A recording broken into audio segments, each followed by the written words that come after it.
What is going on, everybody? It's your boy, Snowbike Mike, back with your after work recap for Monday, May 20th, 2019. Here are the top gaming headlines that you might have missed while you were at work.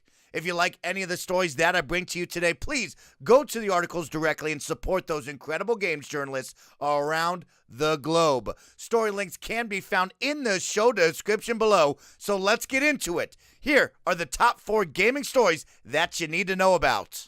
Story number 1, 2020 Call of Duty will reportedly now be Black Ops 5 due to alleged development shift. This story coming from IGN.com by Joseph Nope. The story reads, according to a report from Kotaku, Activision has informed developers at Sledgehammer Games and Raven that both studios will no longer be in charge of the Call of Duty games scheduled for 2020. Instead, Treyarch, who last developed 2018's Call of Duty Black Ops 4, will reportedly be taking over and leading development on a new Black Ops game for next year. Raven and Sledgehammer were originally supposed to lead the development of the 2020 Call of Duty, and according to Kotaku, the plan was to set its story mode during the Cold War. Conveniently enough, Kotaku reports that Treyarch is also setting its story mode for Black Ops 5 during the Cold War. According to Kotaku's Jason Schreier, who cites sources, quote, briefed on the overhaul, end quote, while Treyarch will take over a leadership role on the 2020 Call of Duty, Raven and Sledgehammer will act as supporting studios.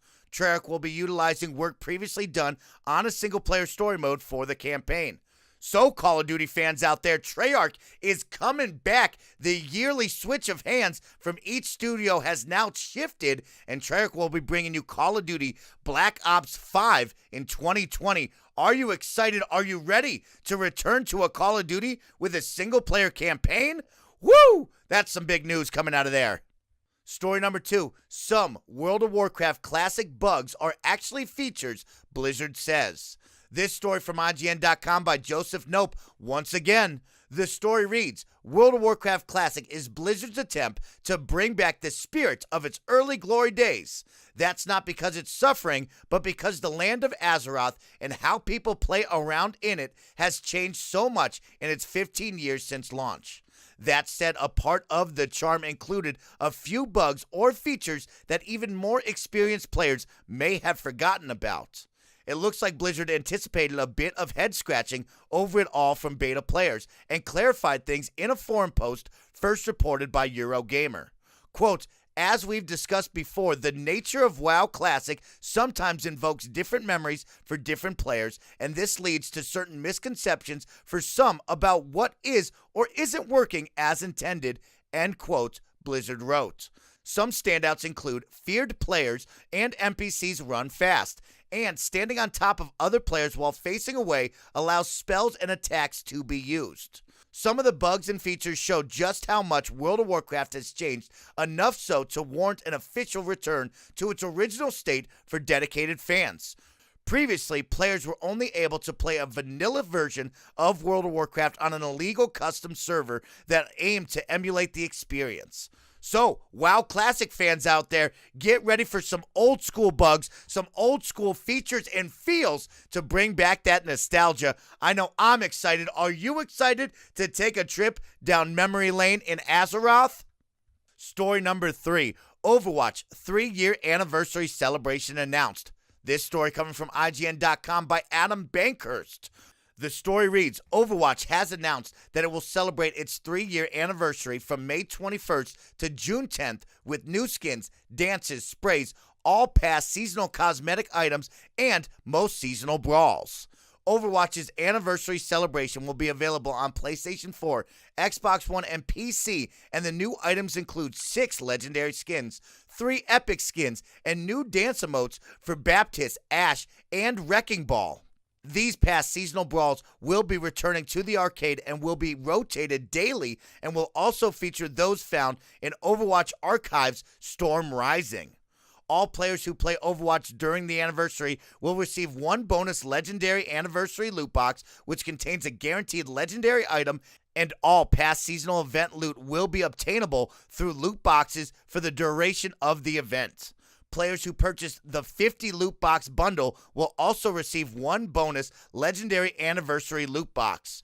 So, Overwatch fans, get ready to celebrate 3 years with this awesome game brought to you by Blizzard. I hope you all get the legendary skins, dance emotes that you want. Story number for our final story of the day. Console players finally beat the Division 2's raid. This story from Kotaku.com by Stephen Totillo. The story reads, 3 days after its release, the Division 2's 8-player raid is no longer unbeaten on consoles. The game's PlayStation 4 leaderboards show that 2 8-player teams have cleared it.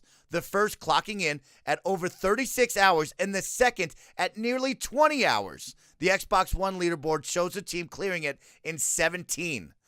PC players, meanwhile, are now romping through the raid. The initial 5-hour completion time has long since been shattered. Players on that platform are now clearing it in under 24 minutes. Wow, Division 2 agents, you guys are crushing this raid over on PC. You guys might want to jump over to console and help out your friends over on PlayStation 4 and Xbox One. Ubisoft, do we need to talk about cranking down the difficulty?